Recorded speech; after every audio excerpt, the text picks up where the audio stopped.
नमस्कार दोस्तों, आज की कहानी का शीर्षक है गुरु शिष्य। चलिए कहानी शुरू करते हैं। एक बार एक शिष्य ने विनम्रता पूर्वक अपने गुरुजी से पूछा, गुरुजी, कुछ लोग कहते हैं कि जीवन एक संघर्ष है, कुछ अन्य कहते हैं कि जीवन एक खेल है और कुछ जीवन को एक उत्सव की संज्ञा देते हैं। इनमें से कौन सही है? गुरुजी ने तत्काल बड़े ही धैर्यपूर्वक उत्तर दिया कि पुत्र, जिन्हें गुरु नहीं मिला उनके लिए जीवन एक संघर्ष है, जिन्हें गुरु मिल गया उनका जीवन एक खेल है, और जो लोग गुरु द्वारा बताए गए मार्ग पर चलने लगते हैं, मात्र वे ही जीवन को एक उत्सव का नाम देने का साहस जुटा पाते हैं। यह उत्तर सुनने के बाद भी शिष्य पूरी तरह से संतुष्ट न था।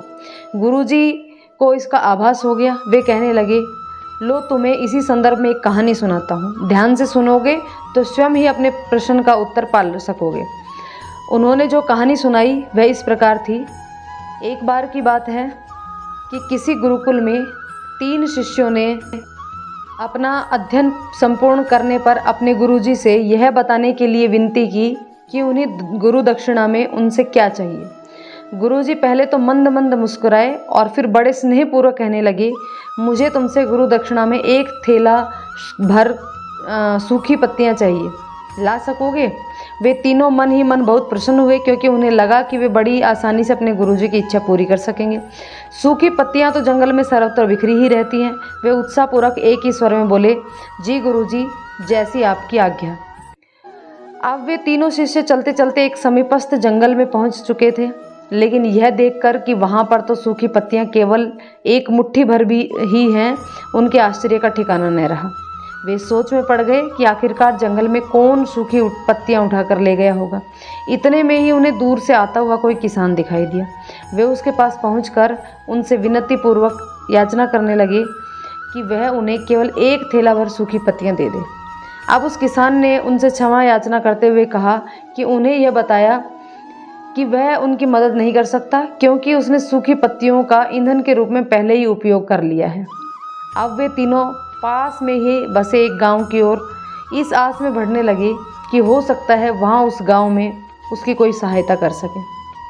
वहां पहुंचकर उन्होंने एक व्यापारी को देखा तो बड़ी उम्मीद से उससे 1 थैला भर सूखी पत्तियां लेने के लिए प्रार्थना करने लगे, लेकिन उन्हें फिर एक बार निराशा ही हाथ आई, क्योंकि व्यापारी ने पहले ही कुछ पैसे कमाने के लिए सूखी पत्तियों के दोने बना करके बेच दिए थे।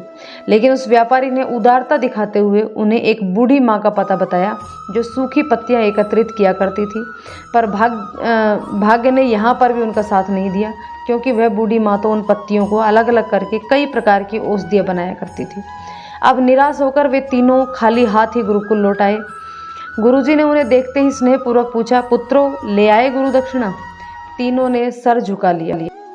गुरुजी द्वारा दोबारा पूछे जाने पर उनमें से एक शिष्य कहने लगा, गुरुदेव, हम आपकी इच्छा पूरी नहीं कर पाए। हमने सोचा था कि सूखी पत्तियां तो जंगल में सर्वत्र बिखरी ही रहती हैं, लेकिन बड़े आश्चर्य की बात है कि लोग उनका भी कितनी तरीके से उपयोग करते हैं। गुरुजी फिर पहले की तरह मुस्कुराते हुए प्रेम पूर्वक बोले, निराश क्यों होते हो?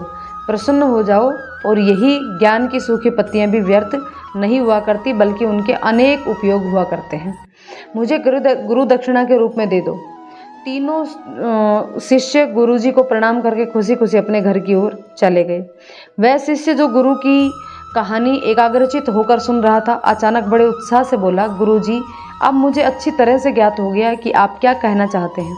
आपका संकेत वस्तुतः इसी ओर है न कि जब सर्वत्र सुलभ सूखी पत्तियां भी निरर्थक या बेकार नहीं होती, तो फिर हम कैसे? चींटी से लेकर हाथी तक, सुई से लेकर तलवार तक, सभी का अपना अपना महत्व होता है। गुरुजी भी तुरंत ही बोले, हाँ पुत्र, मेरे कहने का यही तात्पर्य है कि हम जब भी किसी से मिलें तो उसे यथा योग्य मान देने का भरसक प्रयास करें, ताकि आपस में स्नेह, सद्भावना, सहानुभूति और सहिष्णुता का विस्तार होता रहे और हमारा जीवन संघर्ष की बजाय उत्सव बन सके। दूसरे, यदि जीवन को एक खेल ही माना जाए तो बेहतर यही होगा कि हम निर्विक्ष, स्वस्थ और शांत प्रतियोगिता में ही भाग लें और अपने निष्पादन और निर्माण को ऊंचाइयों के शिखर पर ले जाने का अथक प्रयास करें। अब शिष्य पूरी तरह से संतुष्ट था। अंततः मैं यही कहना चाहती हूँ कि सबके प्रति पूर्वाग्रह से मुक्त मन वाला व्यक्ति अपने वचनों से कभी भी किसी को आहत करने वाले दुस्साहस नहीं करता और उसकी यही ऊर्जा उसके पुरुषार्थ के मार्ग की समस्त बाधाओं को हर लेती है। वस्तुतः हमारे जीवन का सबसे बड़ा उत्सव पुरुषार्थ ही होता है, ऐसा विद्वानों का मत है। तो उम्मीद है आपको ये कहानी पसंद आई होगी दोस्तों। कमेंट करके बताना कि आपको कहानी कैसी लगी, और चैनल पर नए हैं तो सब्सक्राइब जरूर कर लेना, क्योंकि इसी प्रकार की अच्छी अच्छी कहानियाँ आपको इस चैनल पर मिलती रहती हैं।